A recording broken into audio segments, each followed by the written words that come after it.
Boa tarde. Irmãos, abram sem demora comigo o santo livro no Evangelho de Mateus, capítulo 5.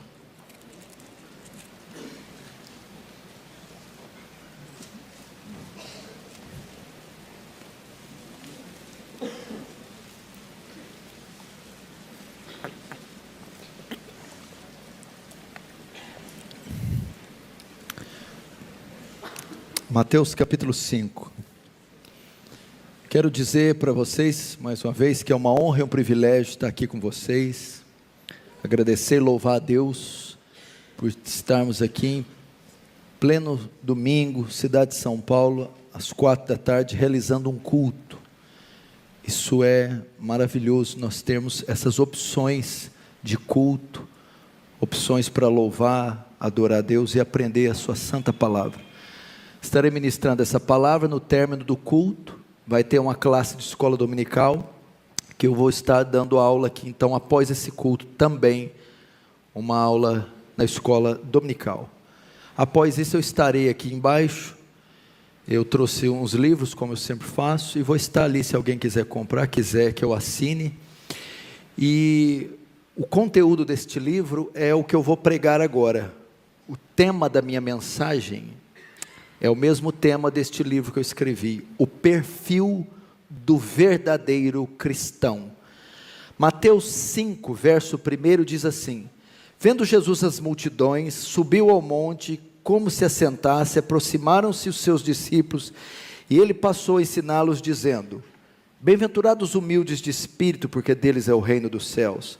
Bem-aventurados os que choram, porque serão consolados. Bem-aventurados os mansos, porque herdarão a terra. Bem-aventurados os que têm fome e sede de justiça, porque serão fartos.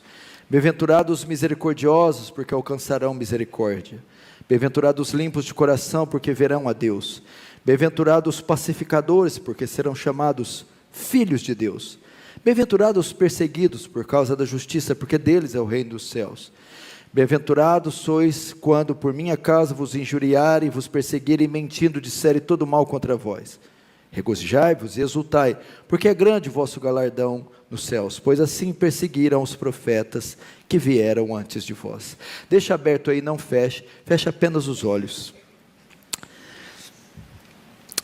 Pai Santo, diante de Ti nos colocamos mais essa tarde, Senhor, cônscios da Sua infinita misericórdia, cônscios da nossa pequenez, da nossa miserabilidade e da nossa urgente necessidade de graça. Senhor, não deixa ser só mais um culto, uma programação, que haja demonstração de poder e do Espírito Santo, de modo que almas sejam salvas, santificadas, edificadas, que tenham uma noção muito maior da sua grandeza e do seu amor, e do que foi feito no alto daquele madeiro. Que o Teu reino avance, Senhor, que o Senhor receba glória para si, e nos conforme a imagem do Seu Filho, em nome de Jesus, amém. Irmãos, vai ser uma mensagem rápida, apenas de 30 minutos, e eu gostaria que você prestasse atenção, vou resumir aqui o máximo, para que nós possamos dar andamento no culto.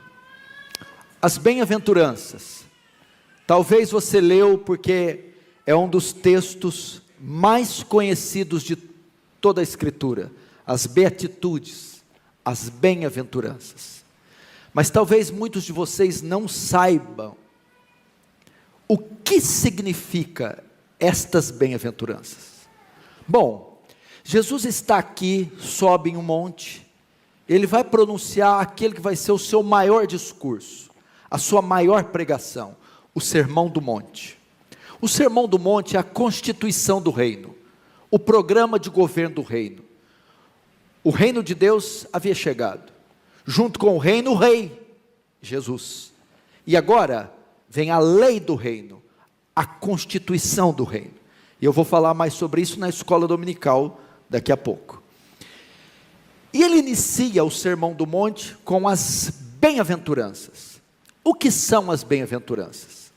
Uns capítulos atrás, ele anuncia que o reino de Deus é chegado. João Batista começa a pregar: arrependei-vos, porque o reino de Deus é chegado. Para ingressar no reino, eu tenho que passar pelo arrependimento, palavra grega metanoia. Então todos que se arrependem, passam por metanoia, ingressam neste reino, que não é físico, não é natural. Agora, como eu faço para saber se eu sou cidadão deste reino, súdito desse reino, se de fato eu ingressei nesse reino? Você vai me dizer: é porque eu congrego na Presbiteriana de Pinheiros. Não.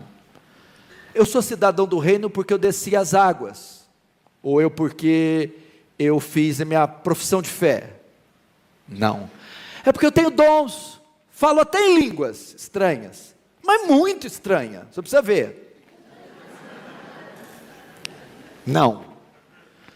Qual é a evidência que você integrou no reino? É que você passou por metanoia. Metanoia excede e transcende a religião, a liturgia, os votos. É uma obra sobrenatural, ok? Então essa é uma evidência. Agora, como eu sei que eu passei por metanoia? Mateus capítulo 5, as bem-aventuranças. Não, mas não entendi. As bem-aventuranças são características do verdadeiro crente. O crente não deve buscar ter as bem-aventuranças. O crente é obrigado a ter as bem-aventuranças. São 8 bem-aventuranças. O que são? 8 características do crente. Mas são 8 características de uma categoria de crente? Deve ser para o pastor Hernandes, para os bispos, para as autoridades. Não. As bem-aventuranças são características de todo e qualquer crente. Todo crente possui as bem-aventuranças. Ah, tá. E quantas bem-aventuranças? Eu devo ter umas 3, o outro tem 2, o outro tem 5, um tem 1. Não. Todos os crentes devem possuir todas as 8 bem-aventuranças. Então são características que todo crente deve possuir, e todas as bem-aventuranças. Não existe: eu sou manso, mas não sou pobre de espírito. Sou pobre de espírito, mas não sou misericordioso. Não. Então, as bem-aventuranças traçam o perfil do verdadeiro crente. Você quer saber se é crente ou não? As bem-aventuranças são um teste que validam a nossa conversão. E está faltando isso aqui, gente. Está faltando na Igreja de Cristo os bem-aventurados. Está faltando regeneração. Está faltando novo nascimento. O que eu estou vendo é igreja demais, crente demais, culto demais, mas não estamos vendo veia, fibra, nascimento. As bem-aventuranças falam de alienígenas. É isso que nós somos. O que nós estamos vendo é igrejas terrenas demais. Você conversa com o crente, mas dá uma canseira. Parece que está conversando com o Faustão, com o Gugu, com o Ratinho. Gente do céu, não abre a boca não, filho. É cada canseira. Irmão, apesar de eu ser novo, eu conheci crente à moda antiga, crente raiz, crente que nas veias fervilhava o sangue do Senhor Jesus, crente mesmo, que não negava a sua fé, gente estranha, gente alheia a esse mundo. Quando eu falo alienígenas, é que não é da terra. Quando Jesus fala para Nicodemos, é necessário nascer de novo, ele usa a palavra grega, genes anoten, nascido do alto. Em 1 Pedro 3 diz que é nascido uma nova natureza, uma natureza regenerada. Então, seja, Pedro fala da nova natureza e João fala da origem. Pedro fala anagenesis, nova criatura. João fala genes anoten, nascido do alto. Ou seja, temos uma nova natureza que não vem da terra, vem do alto. Agora, como eu sei que eu recebi essa natureza? Primeiro, bem-aventurados os humildes ou pobres de espírito, porque deles é o reino de Deus. Primeira característica do salvo, do verdadeiro, do crente raiz, do crente, porque tem o crente e o crente. Crente está em extinção. Primeira característica, ele é pobre de espírito. Que é isso? Eu não vou ter muito tempo, mas eu vou resumir neste hino. Nada trago em minhas mãos, só em tua cruz me apego. É aquele que não confia nas suas obras, nem nos seus méritos, para ser salvo. É aquele, a palavra pobre no grego aqui, é miserável, é pobre. É aquele que não tem nada. Porque existe o pobre, não tem luxo, não tem conforto, mas vive. E tem aquele que é o mendigo. A palavra grega aqui é o desesperadamente pobre. É aquele que reconhece a sua falência espiritual. É aquele que conhece a sua indignidade. A ideia é assim, ó. Você perguntar para um muçulmano: por que você é salvo? Por que você é aceito por Alá? Porque eu observo o Corão, sigo as suas tradições e faço todas aquelas aberrações lá. Ok? Pergunta para o católico: por que eu faço as procissões, vou às missas e faço os ritos? Ok. Pergunta para o espírita: porque a reencarnação. Você perguntar para um crente: e você? Por que você é salvo? Bom, sou um pecador, não mereço ir para o céu, não sou digno, e tudo que eu faço é trapo de imundícia. É só pela fé, e pela fé somente. Eu vou para o céu baseado nos méritos de outro. Nada trago em minhas mãos. É o publicano e o pecador batendo no peito: tem compaixão de mim, pecador. É aquele que não é arrogante. É aquele que sabe da sua insignificância. O tal do crente arrogante está na moda. Crente soberbo, autossuficiente, ensimesmado, Senhor da glória. O verdadeiro não. O verdadeiro sabe quem é. Sabe de onde Deus tirou ele. Sabe do que ele é feito. Por isso ele não se orgulha. Paulo diz assim: se for para me gloriar, me gloriarei na cruz de Cristo. Longe de mim gloriar-me em outra coisa, a não ser na cruz de Cristo, para a qual eu estou morto para o mundo, e o mundo para mim. Você tem essa característica? Sabe que só levantou hoje por causa da graça? Antigamente eu achava que eu precisava da graça e do poder de Deus para pegar a palavra.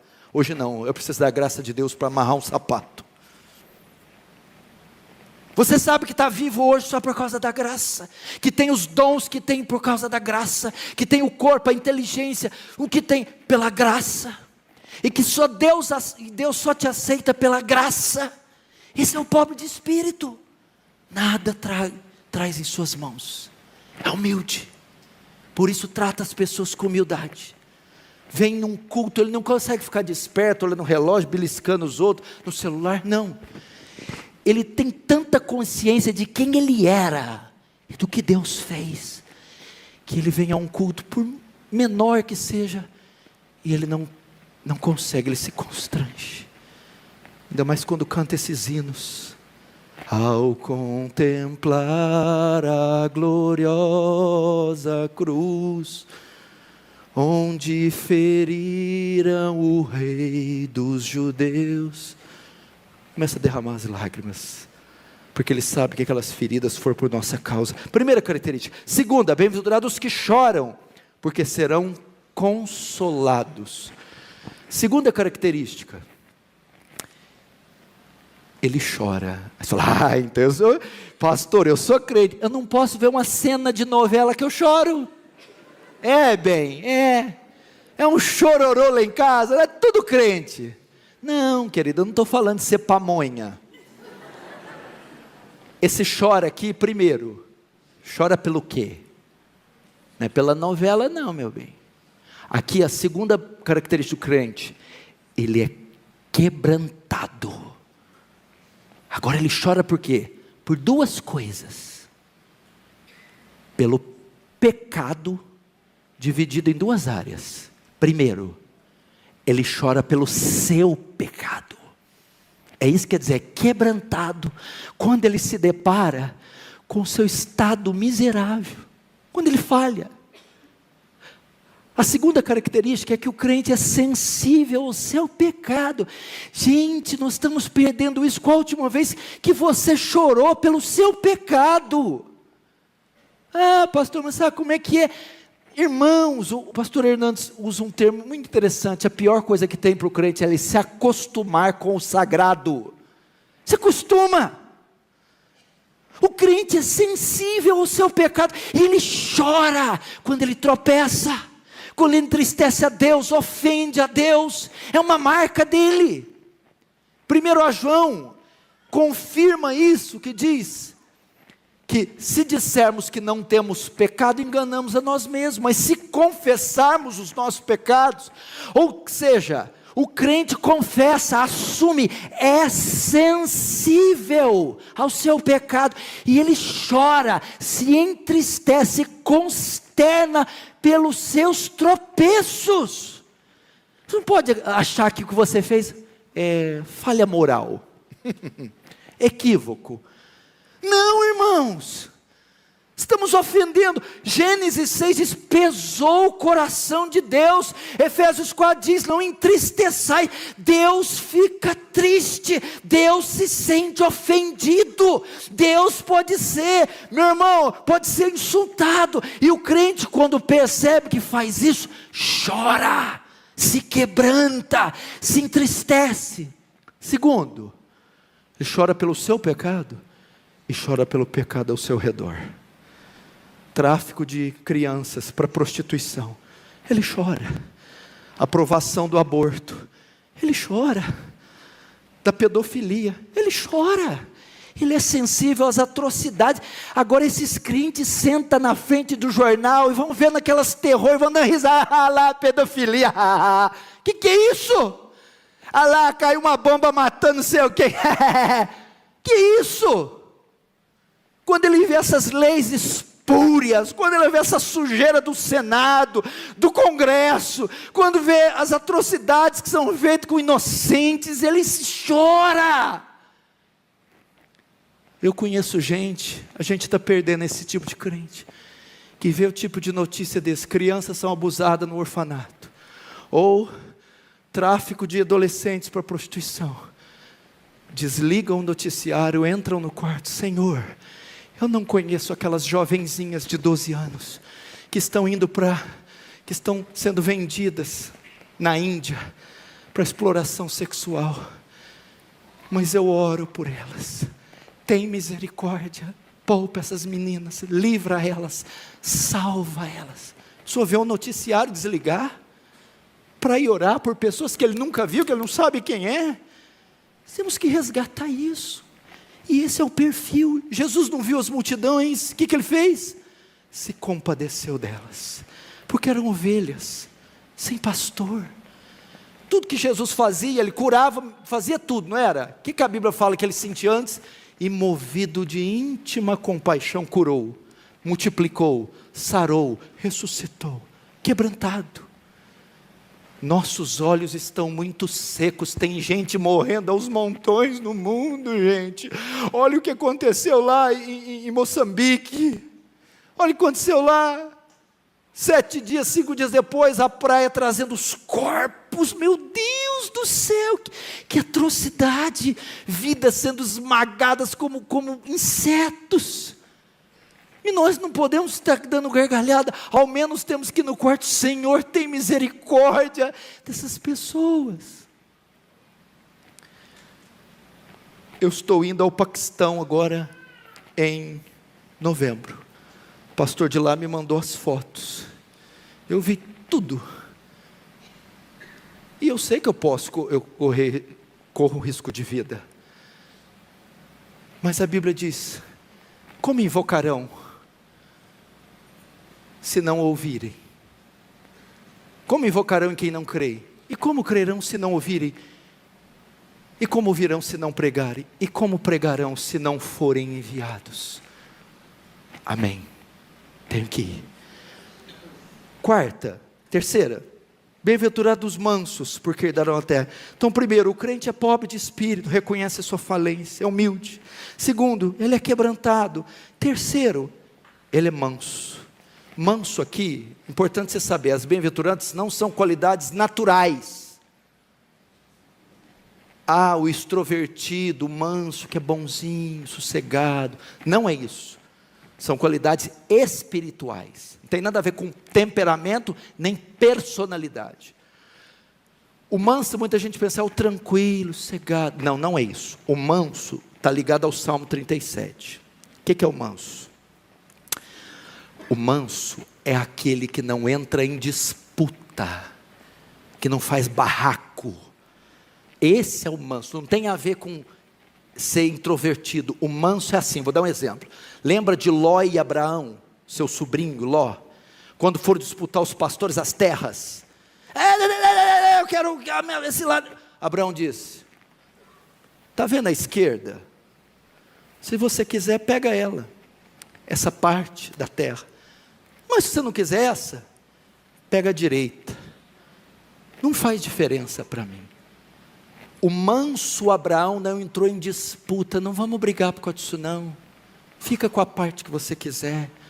Os mansos são aqueles que não ostentam, que não disputam posições, heranças, títulos. Manso é aquele que o coração não se inclina para as posições, as posses, as honras. Não, se é para evitar contenda, leva para você, eu não quero. Agora o que acontece? Crente que entra em disputa, essa herança é minha, sai daí, sai na mão. Crente que entra em disputa de cargo, ó, pastor Ival está doente, eu vou assumir. Não, eu que vou assumir, saia meu. Não existe isso. Ele não ostenta, não tem opulência, ostentação. Crentes vaidosos, soberbos, querem as primeiras esposas, os primeiros cargos, os primeiros títulos, tudo que está e brigam, entram em rinhas para conquistar essas posições. Não, o crente verdadeiro, ele perde para o outro ganhar. Ele não briga por posições, ele contenta com o que ele tem. Ele fica feliz com o segundo lugar. Irmão, se o primeiro lugar vai te deixar feliz, pode ficar. Ele está quietinho. Ele é igual Jesus. Não diga a ninguém quem te fez isso. Jesus não quer popularidade. Jesus tirou muitos enfermos da multidão para curá-los fora da cidade. Por quê? Porque Jesus era manso. Lembre-se disso, meu irmão. Não entramos em disputa, não ficamos brigando para quem vai sentar na esquerda ou na direita do lado dele. Não ficamos disputando cargos, prestígio, disputando heranças. Nosso coração não é inclinado. O manso, a palavra mansa aqui no grego é a ideia de uma fera que foi domada. Essa fera é comum do ímpio. O ímpio quer o primeiro lugar, quer o melhor, quer tudo para ele. Ele disputa, e é uma disputa acirrada, ele se empenha. O justo não, ele teve esse coração, essa fera dominada, domada, domínio próprio, autodomínio, domínio das suas faculdades, das suas inclinações.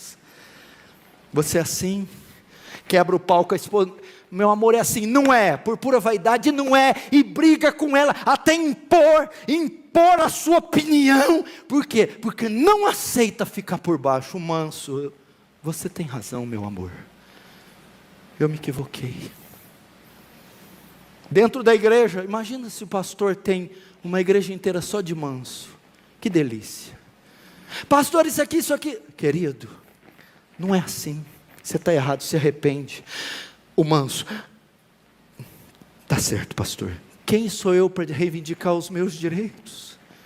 O manso não reivindica os seus direitos, ele é submisso, meu irmão, igual Jesus, como ovelha muda perante os seus tosqueadores, não abre. Agora crente truculento, crente, eu não levo desaforo para casa, se arrepende, miserável. Crente leva desaforo e leva muito mais para casa. O crente é humilde, o crente chora, o crente é manso. Quarto, o crente tem fome e sede de justiça. É a quarta característica do crente. Deixa eu ver a hora ali. Tem mais 6 minutos.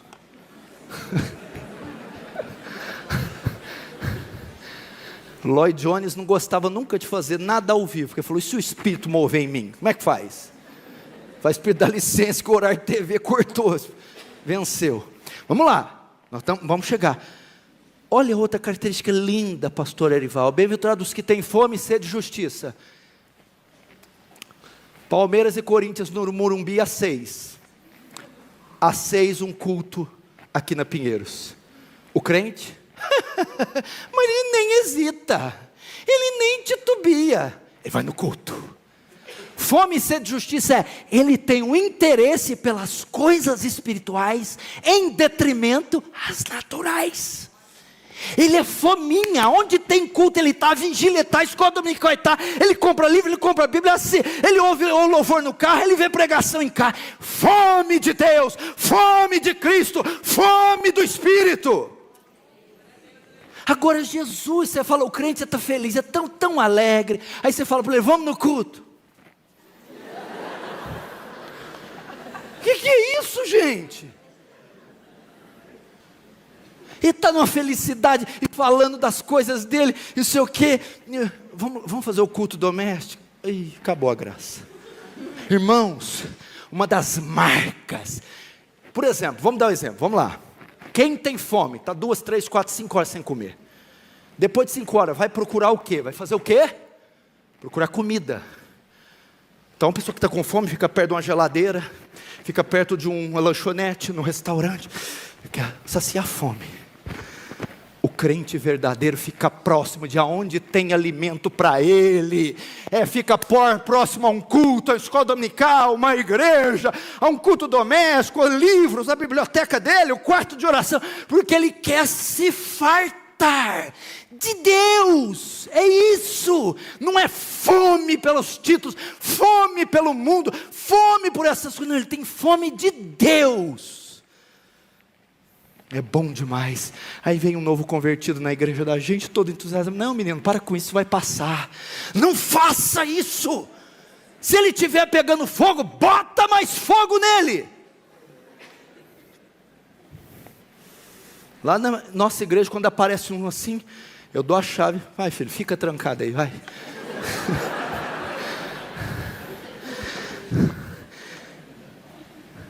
Sexto, bem-aventurados os misericordiosos, porque alcançarão misericórdia. Sexta bem-aventurança. O crente é misericordioso. O que é misericordioso? Que usa de misericórdia. Pecaram com ele uma vez, pecaram com ele 2, pecaram com ele 3, pecaram com ele 10. Ele perdoa. O que é mais misericordioso? Eu gosto desse tipo de crente que está no trânsito ou na rua, aí passa os miseráveis, descamisados, sem teto, pobres, destroçados. O que ele faz?